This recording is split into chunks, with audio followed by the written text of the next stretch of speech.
Super sir, super ಅಲ್ಲ duper ಒಳ್ಳೆ super ಇದೆ. ಇಂಟ್ರೆಸ್ಟೆಡ್ ಇದೆ. ಈಗ ಅಣ್ಣ ಎಂಟ್ರಿ, ಸುದೀಪ್ ಅಣ್ಣ ಎಂಟ್ರಿ ಸೂಪರ್.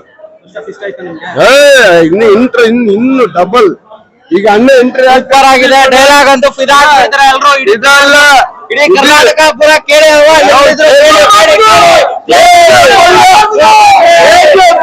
ಇದು ಕೆಜಿಎಫ್ ಅಲ್ಲ, ಕೆಜಿಎಫ್ ಅಪ್ಪ ಇದು. ಇವಾಗ ಎಂಟ್ರಿ ಕಿಚ್ಚ ಬಾಸ್ ಸೆಂಟ್ರಲ್ ಮೇಲೆ. ಸರ್ ಸೂಪರ್ ಆಗಿದೆ ಸರ್. ಇಂಟರ್ವಲ್ ವರೆಗೂ, ಇಂಟರ್ವಲ್ ಮೇಲೆ ಇರೋದು ಇದು ಎರಡನೇ ಶೋ ಸೂಪರ್ ಆಗಿದೆ ಸರ್. ಸೂಪರ್ ಒಳ್ಳೆ ಡೈಲಾಗು, ಎಮೋಷನ್, ಪ್ರತಿಯೊಂದು ಸೀನ್ ಐತೆ. ಹಾಡುಗಳು ಮಾತ್ರ ಸಕ್ಕದಾಗಿದಾವೆ. ಪ್ರತಿಯೊಬ್ರು ನೋಡ್ಬೇಕು. ಇಡೀ ಬಳ್ಳುವೇಡ್ ಆಗುತ್ತೆ ಮೂವಿ ಮಾತ್ರ 100%. ಕನ್ನಡ ಹಿಸ್ಟ್ರಿ ಮಾತ್ರ, ಕನ್ನಡ ಹಿಸ್ಟ್ರಿಯಲ್ಲಿ, ಇಡೀ ಕನ್ನಡ ಫಿಲಂ ಹಿಸ್ಟ್ರಿಯಲ್ಲಿ ನಂಬರ್ 1 ಪಿಕ್ಚರು ಇದೊಂದೇ ಪಿಕ್ಚರು. ದಯವಿಟ್ಟು ತುಂಬಾ ವರ್ಷದಿಂದ ಈ ವರ್ಷದಲ್ಲಿ ಒಳ್ಳೆ ಬ್ಲಾಕ್ ಬಸ್ಟರ್ ಹಿಟ್ ಆಗ್ಬೇಕು. 100 ಡೇಸ್ ಓಡುತ್ತೆ ಪಕ್ಕ. ಎಲ್ಲರೂ ಚೆನ್ನಾಗಿ ನೋಡ್ತಾರೆ ಕನ್ನಡ.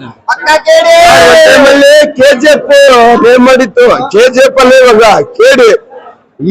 ಕೇಡಿ, ಅವನ ಅವನೇ ಬೇರೆ. ಈಗ ಇಂಟ್ರಲ್ ಆದ್ಮೇಲೆ ಇನ್ನೊಂದು ಅವನೇ ಬೇರೆ. ಇನ್ನ ಬರೀ ಇಂಟ್ರಲ್ ನೋಡಿರೋದಷ್ಟೇ ನಾವು. ಇನ್ನು ಮುಂದಕ್ಕೆ ನೋಡಾದ್ಮೇಲೆ ಬೇರೆ ಪಿಕ್ಚರ್ ಇದೆ.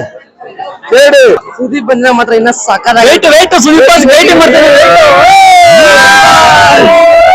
ಸೂಪರ್ ಆಗಿದೆ. ಇನ್ನ ಇಂಟ್ರೆಸ್ಟಿಂಗ್ ಆಗಿದೆ, ನೋಡೋಣ. ಫಸ್ಟ್ ಹಾಫ್ ಮಾತ್ರ ಹೀರೋ ಎಲ್ಲ ಮಸ್ತ್ ಆಗಿದ್ದಾರೆ. ಫುಲ್ ಬಾಡಿ ಇದೆ, ಇನ್ನೋಸೆಂಟ್ ಅನ್ಸುತ್ತೆ. ನೆಕ್ಸ್ಟ್ ಹಾಫ್ ನೋಡ್ಬೇಕು ಯಾರು ಎಂಟ್ರಿ ಕೊಡ್ತಾರೋ ಮಾಸ್ ಆಗಿದೆ. ನೆಕ್ಸ್ಟ್ ಸುದೀಪ್ ಬರ್ತಾರ ಎಲ್ಲ ಗೊತ್ತಿಲ್ಲ, ಹಂಗೆ ಕಾಣಿಸ್ತಿದೆ. ಮಸ್ತ್ ಆಗಿದೆ ಫಿಲಿಂ ಮಾತ್ರ. ಸುದೀಪ್ ಬಂದ್ರೆ ಮಾತ್ರ ಇನ್ನ ಸಾಕಾಗಿದೆ. ಸುದೀಪ್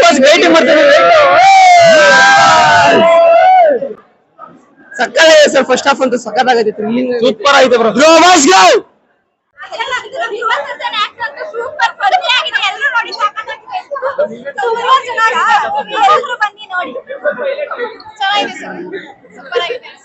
ಪರ್ಟಿಕ್ಯುಲರ್ ಆಗಿ ಫಸ್ಟ್ ಆಫ್ ಆಲ್ ನಿಮ್ಗೆ ಯಾವ ಸೀನ್ ತುಂಬಾ ಇಷ್ಟ ಆಗಿತ್ತು?